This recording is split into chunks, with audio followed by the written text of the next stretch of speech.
Usually हम अपनी सारी वैल्यूएबल चीज़ों का ना बहुत अच्छे से ध्यान रखते हैं सिवाय एक चीज़ के, वो है हमारी हेल्थ। और इस वर्ल्ड हेल्थ डे पे बिग एफएम ने ये सोचा कि क्यों ना कुछ ऐसी बातें आप तक लाई जाएं जिससे आपकी हेल्थ के साथ आपकी थोड़ी जान पहचान हो सके। तो आज वर्ल्ड हेल्थ डे पे मेरे साथ हैं डॉक्टर गगन सर। सबसे पहले तो बहुत बहुत आपको मुबारक है वर्ल्ड हेल्थ डे की and welcome on my show. Thank you very much, thank you sir. यही जानना चाहती हूँ पहले कि आप इस फील्ड में काफ़ी देर से हैं, आपकी एक्सपर्टीज है अपनी फील्ड में, तो वर्ल्ड हेल्थ डे पर आप क्या मैसेज देना चाहते हैं या क्या लोगों को कहना चाहते हैं? क्योंकि हम यूजुअली देखते हैं कि लोग अपने काम के चक्कर में या बाकी चीज़ों में पहले सोचते हैं कि हम पूरी ज़िंदगी पहले वो कर लें, उसके बाद हेल्थ आएगी तो हेल्थ के बारे में सोचेंगे। हेल्थ हैज़ बीन, सबको पता है, always ignored bye youngsters mostly. उनको लगता है हम कभी बीमार ही नहीं होंगे, हम तो कभी, हमारी तो हेल्थ बहुत अच्छी है, हम तो बिल्कुल फिट हैं। But it's a myth actually, because जब तक हम हेल्थ के बारे में सोचते हैं वो टाइम निकल चुका होता है, वो एज निकल चुकी होती है कि जब आपको हेल्थ के बारे में ध्यान रखना ज़रूरी है। सो इसीलिए WHO ने इस साल का थीम रखा है health for all, because health is very important. Health की जो हमारी जो के बारे में ध्यान रखना या हेल्थ के बारे में अपने बारे में सोचना, it should start from the childhood.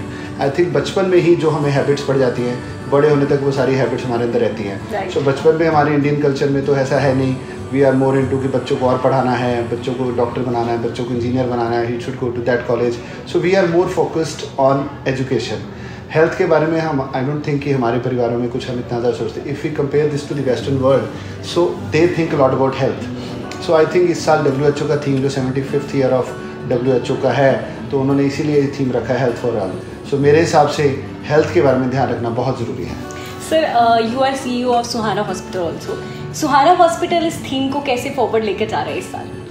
देखिए, आपको पता होगा, आपको सुहाना हॉस्पिटल पिछले 25 साल से it is in this tri city, in this region, and it is one of the most largest hospital of this region. और हमारे पास जितना पेशेंट्स और जितने लोग हमारे पास आते हैं, आई think it is the only hospital जितना फुटफॉल और जितने लोग हमारे पास इलाज के लिए आते हैं।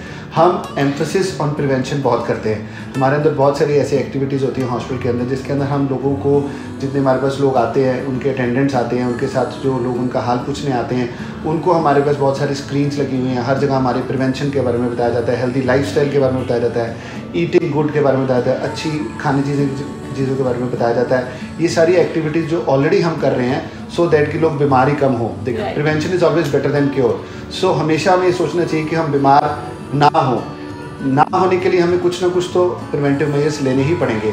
सो इस साल हम लोगों ने काफ़ी सारी जो चीज़ें हैं, कम्युनिटी हेल्थ सर्विसेज, दूर दूर जाकर कम्युनिटी में लोगों को बताना, प्रिवेंटिव टॉक्स देनी। हमारे जो डॉक्टर्स हैं वो अब पेशेंट्स को सब बताते हैं कि हमने आप कैसी चीज़ें करो, कैसा लाइफस्टाइल अडॉप्ट करो कि हम लोग जो है बीमार कम हो, आने वाले टाइम में जो हमारी हेल्थ बेटर रहे और हम एक हेल्दी लाइफस्टाइल जिए। देखो, जो एज होती है एक इंसान की, आई थिंक इट्स डेस्टिनी लिखी होती है। किसी ने 100 साल जीना है, किसी ने 70 जीना है, किसी ने 80 ईयर्स तक। सो दैट लाइफ एक्सपेक्टेंसी जो है वो, अगर हम गए, इट्स माई डेस्टिनी। लोगों का मिथ होता है कि जितना जीना उतना जीना, तो खाते पीते रहो क्या। बट एक डिजीज़ फ्री लाइफ जीना और एक डिजीज़ लाइफ जीने में फ़र्क होता है। अगर आपको 40s में शुगर हो गया, BP हो गया, आपको कुछ ऐसी क्रॉनिक डिजीज़ हो गई, सो दैट सुबह उठ के every morning you take few tablets, then you spend all of your day. वही उसी जगह पे एक दूसरा इंसान जो अपने बारे में सोचता है बचपन से या यंग एज से, he is into healthy lifestyle, so he will be leading a disease free life till he lives. So जितनी देर के बाद हमें कोई डिजीज़ आए उतना ही बेटर है। सो हमारा ये थीम जो है हेल्थ फॉर ऑल, जो WHO का है, उसको हम लेकर आगे चलेंगे और we will tell all the people around our जो हमारे कनेक्शन में आते हैं, हमारे हॉस्पिटल के कनेक्ट में आते हैं, हम उनको यही बताएंगे कि एक हेल्दी लाइफस्टाइल को मेंटेन करने के लिए क्या क्या चीज़ें करनी चाहिए। सर, मुझे यहाँ पे ना, जब आप बात कर रहे थे, वर्ल्ड हेल्थ डे भी है आज, तो एक क्वेश्चन और माइंड में आया, बिकॉज लोग ना डॉक्टर के पास जाने को एक टैबू समझते हैं तब तक जब तक सिचुएशन वर्स्ट नहीं हो जाती। जब अगर आपको थोड़ा सा फीवर है या चीज़ें थोड़ी सी धीरे धीरे चल रही हैं, तो लोग कहते हैं कि कोई बात नहीं, हम घर पे कर लेंगे, डॉक्टर के पास जाएंगे, खर्चे होंगे, ये होगा। इस तरह की जो कम्युनिटी है या इस तरह के जो लोग हैं, उन्हें आप क्या कहना चाहते हैं? क्योंकि ये बहुत इंपॉर्टेंट है कि आप सही टाइम पर डॉक्टर के पास पहुँचे ताकि बीमारी का सही इलाज हो सके। देखिए, हाँ, बहुत अच्छा क्वेश्चन पूछा आपने। मैं ये बताना चाहता हूँ कि एक आम आदमी जब घर में बीमार होता है, उसमें डिफरेंट तरह की बीमारी होती है। एक नॉर्मल वायरल नॉर्मल बुखार है, I think one it can be maintain, घर पे उसका ध्यान रखा जा सकता है, नॉट ए बिग डील। बहुत सारे देसी नुस्खे, घर की जो अपने पेरेंट्स, ग्रैंड पेरेंट्स की जो चीज़ें होती हैं, वो ये खा लीजिए, वो कर सकते हैं। वी कैन ट्राई, छोटा मोटा सोर थ्रोट है, you can try at home. इसमें कोई हार्म नहीं है, कोई बुरी बात नहीं है। But you should be intelligent enough, smart enough to have that signals कि yes now is the time I have to go to the doctor rather than कि हमारे वो चीज़ बिगड़ जाए, प्रॉब्लम हो जाए। पहली चीज़ तो अगर बीमार हैं तो डॉक्टर के पास कब जाना है, फर्स्ट थिंग। सेकेंड, अगर आप बीमार नहीं भी हैं तो आपने रूटीन चेकअप अपना कराना है कि नहीं कराना। This is called our healthy lifestyle के जीने का एक ये पार्ट है। अपने लाइफस्टाइल के अंदर, एक हेल्दी लाइफ के अंदर भी आपको एक एनुअल चेकअप, हर 5 साल बाद checkup, till you are 40 I think it should be 5 years checkup. Once you cross 40 should be every 2 years you should have a thorough checkup of your body. वो बहुत ज़रूरी है, क्योंकि कई बार बहुत मिथ होता है कि मैं बहुत फिट हूँ। सुना होगा बहुत यंग लोग सैर कर रहे, वॉक करते, रनिंग करते जिम में, they had a certain cardiac arrest and he died, because something must be there which is not being investigated or being ignored.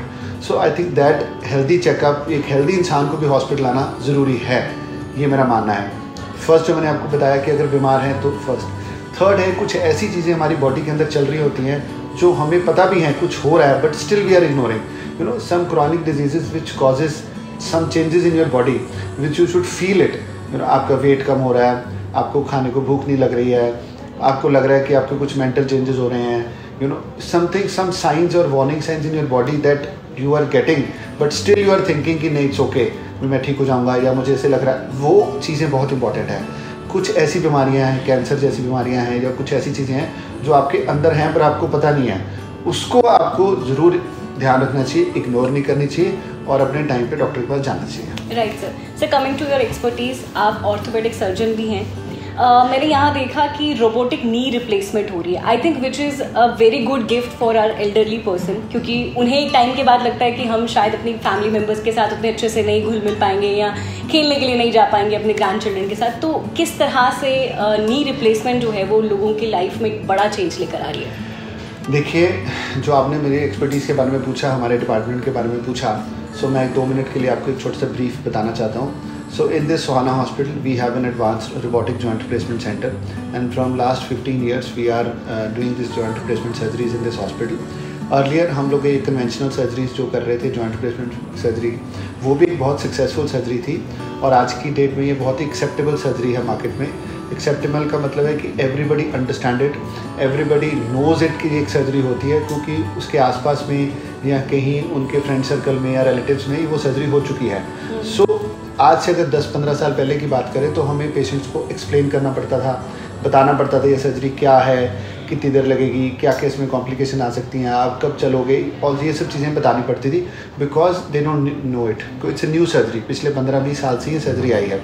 अब जैसे जैसे हमारी लाइफ एक्सपेक्टेंसी बढ़ रही है, हमारा लाइफस्टाइल जो चेंज हो रहा है, उसके बाद ये नीज़ की प्रॉब्लम भी बहुत ज़्यादा आ रही है। आपको पता है कि आजकल हर घर में नी प्रॉब्लम है। आई डोंट थिंक हमारे ग्रैंडफादर के टाइम या उससे पहले ये सब प्रॉब्लम्स होती थी, उसके अलग रीजंस है that why it is coming, we come on to it. But अगर ये प्रॉब्लम आई है, आई थिंक कि आपने जैसे बोला कि आप बच्चों के साथ नहीं खेल पाएंगे, वो बहुत इंपॉर्टेंट पॉइंट है। अगर आप मोबाइल नहीं हैं, चल नहीं पा रहे हैं, अपने घर से बाहर नहीं जा पा रहे हैं, वॉक नहीं कर पा रहे हैं, ये बहुत बड़े मेंटल सेटबैक होता है फॉर एनी एल्डरली पर्सन। आपके घर में जितने भी बुजुर्ग होंगे, अगर आप एक चीज़ नोट करें, जब तक वो चल रहे हैं, अपने फ्रेंड्स को मिल रहे हैं, आपके आसपास नेबरहुड में 2 लोगों को मिल रहे हैं, दे आर हैप्पी, वो मेंटली भी खुश हैं, फिजिकली भी चल रहे हैं, उनको कोई बीमारी नहीं है, अगर कोई बीमारी है तो वो कंट्रोल में है। The moment they are confined to their bedroom और confined to the house, that patients, वो जो जेरियाट्रिक लोग जो हमारे बुजुर्ग हैं, वो डाउन जाते हैं और उनकी लाइफ एक्सपेक्टेंसी कम हो जाती है। So I think movement for any geriatric person, for any elderly is very important. और मूवमेंट तभी होगी अगर आपके नीज़ और हिप जॉइंट्स जो हैं ठीक हैं, आप चल सकते हो। So I think it is a message to the geriatric people और the elderly people, if you have a problem in your knees, आप ये चीज़ बिल्कुल मत सोचो कि अब मैं चल नहीं पाऊँगा, अब मैं बेडरूम में ही कन्फाइंड हो गया, मेरे को असिस्टेंट चाहिए, एक हेल्पर चाहिए मुझे वॉशरूम में लेके जाने के लिए। I think they should come to Sohana Hospital, or they should go to any joint replacement surgeon and get their knees checked, and if they require a surgery, they should get it done. And if they require a surgery, nowadays robotics का ज़माना है, आपने जैसे बात robotics पे शुरू की, nowadays artificial intelligence, robotics has come up into very fast into medical science. Earlier there was a robot for other surgeries, now we have a fully automatic robot for joint replacement, जिसके अंदर जो एक fully automatic robot है, वो पूरी नी surgery कुछ ही मिनटों में कंप्लीट हो जाती है with the help of that artificial intelligence machine. और उसकी एक्यूरेसी और उसकी प्रिसीजन इतनी अच्छी है और इसके रिजल्ट्स इतने बेटर हैं कि कन्वेंशनल से अगर हम कंपेयर करें तो these patients have a faster recovery and better outcomes. Right sir. Sir एक लाइटर नोट पे सवाल पूछना चाहती हूँ कि डॉक्टर्स भी बीमार होते हैं, और अगर वो होते हैं तो क्या वो खुद से ही ट्रीटमेंट कर लेते हैं कि स्पेशलिस्ट के पास? Lighter note I would answer that doctors are the worst patients, I am telling you. अगर डॉक्टर बीमार होते हैं वो खुद ही इलाज करते हैं, चाहे वो किसी भी डिपार्टमेंट का हो, और वो at the end of the day they make a mess. Okay sir, so at last मैं सुहाना हॉस्पिटल की, क्योंकि आपकी काफ़ी एक ईयर ऑफ एक्सपीरियंस है इस फील्ड में ना, और हर दिन एक नई स्टोरी, हर दिन एक नई कहानी, एक सक्सेसफुल कहानी, ये कोई भी आपके दिल में जो रह गई है, कोई सक्सेसफुल स्टोरी किसी पेशेंट की जो आप डिस्कस करना चाहें, जो आप बताना चाहें? मैं छोटी सी बात मुझे याद आ गई आपसे बात करते करते, आज से काफ़ी साल पहले, may be around 8-10 years back, मेरे पास एक पेशेंट आए एंड उन्होंने जैसे अपना चेकअप कराया तो मैंने कहा आपकी सर्जरी होगी। ही सेड ओके जी आप कर दीजिए।